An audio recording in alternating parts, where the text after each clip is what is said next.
But the good news doesn't stop merely with Israel's strong military. It continues with Israel's strong economy.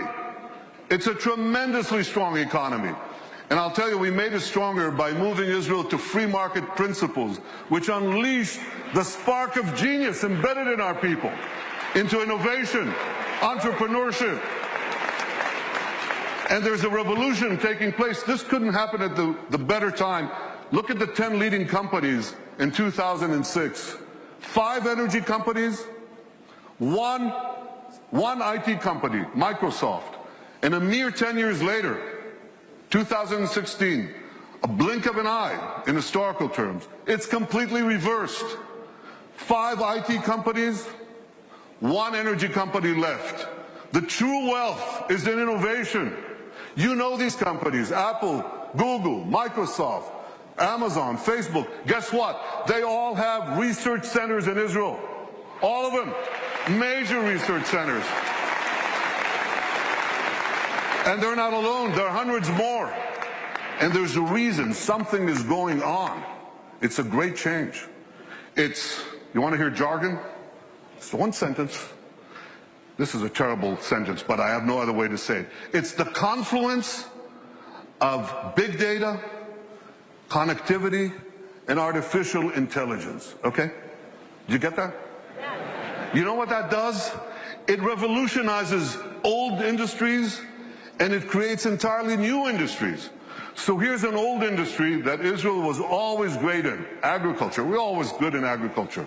But now we have precision agriculture. You know what that is? See that drone in the sky? He's connected to a big database. And there are sensors in the field. And in the field, there's drip irrigation and drip fertilization. And now we can target, with this technology, the water that we give, the fertilizer that we give, down to the individual plant that needs it. That's precision agriculture. That's Israel.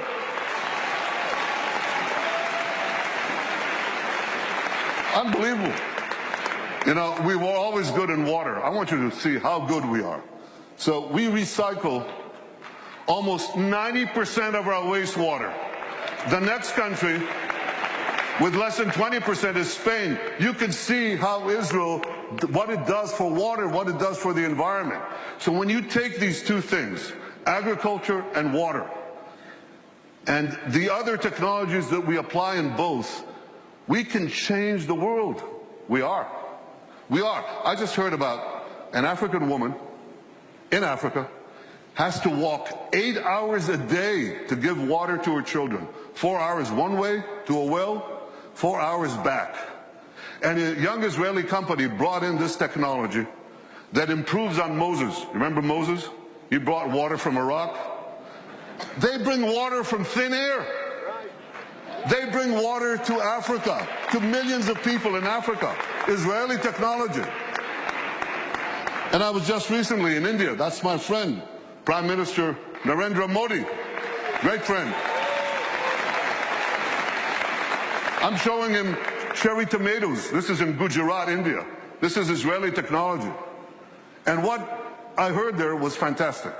Farmers came from the region. There's an experimental farm there and a place where Israel gives technology know-how to Indian farmers. 65% of India's population are farmers. And one farmer after the other gets up and says, because of Israeli technology, I've increased my crop yields and my income 3 times, 4 times, 5 times. Israel is changing the world in India, in Asia, in Africa, in Latin America, everywhere. These are the old industries. Now they're new industries. Israel is literally, how can I say this? Israel is literally driving the world. I'm talking about autonomous vehicles. Israel is the world leader in autonomous vehicles. 500 tech companies that sprang out almost instantaneously. And one of them, Mobileye, up there on the left, was just sold to Intel for the paltry sum of $15 billion. But the interesting thing is, that Intel said to them, here are the keys to our 30 worldwide autonomous vehicle businesses. You run it. Israeli technology is driving the world. And one last industry, there are many more, but one more that you're all familiar with. You have bank accounts? You should. Okay. Well, you don't want anyone hacking into them, right? Or into your cars, or into the planes you ride. You need cyber security. Everybody needs cyber. Israel has become a world leader in cyber security. Look at how much they invest in the hundreds of Israeli startup companies, tremendous companies. But here's another factor that you should know. Israel's population is how much? Who knows? Class? 8 million. It's closer to 9, but it's about between 8 and 9 million. That's correct. And what percentage of that is of the world's population? Oh, come on. It's 1/10 of 1%.